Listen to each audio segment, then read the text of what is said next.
இப்படியே டிவி பார்த்துட்டே இரு, அனுப்புகிறேன் பாரு ஹாஸ்டலுக்கு அடுத்த வருஷம். இப்படியே படிக்காமல் சுற்று, போட்டுறேன் ஹாஸ்டலில், அப்போ தான் நீ எல்லாம் திருந்துவ. சொன்ன பேச்சு கேட்கலல்ல, ஹாஸ்டல் தான் உனக்கு, போய் கஷ்டப்படாங்க, அப்போ தான் உனக்கு தெரியும். நிறையா பேர்த்தோட வீட்டில் யூஸ் பண்ணுற ஒரு குட்டி மெரிட்டல் தான் இது.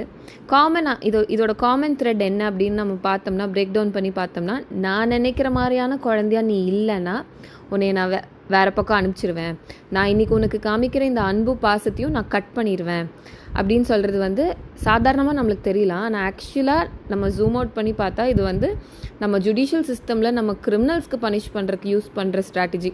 ஏன் நம்ம வீட்டில் அதை யூஸ் பண்ணுறோங்கிறது கேள்விக்குறியாக தான் இருக்குது. நம்ம என்ன நினைக்கிறோம், அந்த குழந்தைய அடித்தோம்னாலோ இல்லை பயங்கர ஹார்ஷாக திட்டி மிரட்டினா மட்டும்தான் அது பனிஷ்மெண்ட்டுன்னு நினைக்கிறோம். ஆனால் இல்லை, இந்த மாதிரி சும்மா ரொம்ப சின்ன மிரட்டல் கூட அந்த குழந்தைக்கு வந்து ரொம்ப சங்கடத்தை உண்டாக்கும். அது அவங்க பனிஷ்மெண்ட்டாக தான் ஃபீல் பண்ணுவாங்க.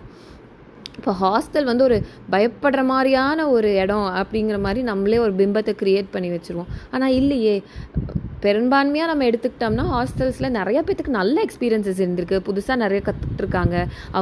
அவங்க இண்டிபெண்ட்டாக ஆனதே ஹாஸ்டல்ஸில் தான். நிறையா டீப் ஃப்ரெண்ட்ஷிப்ஸ் எல்லாம் அவங்க ஹாஸ்டல்ஸில் தான் கிடச்சிருக்கு. ஸோ இந்த மாதிரி தான் நம்மளுக்கு ஒரு தேவை இருக்குங்கிறதுக்காக ஒரு சாதாரண விஷயத்த கூட ஒரு பயப்படுற விஷயமா அந்த குழந்தைக்கு மாற்றி வச்சுருவோம். டார்க் ரூம், போலீஸ் மாமா, ஸ்கூல் பிரின்சிபல்ஸ், கிளாஸ் டீச்சர்ஸ், அவங்கெல்லாம் ரொம்ப நார்மலான பீப்புள் தான். ஆனால் அவங்கள வந்து நம்ம ரொம்ப பயப்படுற மாதிரியான ஒரு எக்ஸ்பீரியன்ஸாக நம்ம மாற்றி வச்சுருக்கோம்.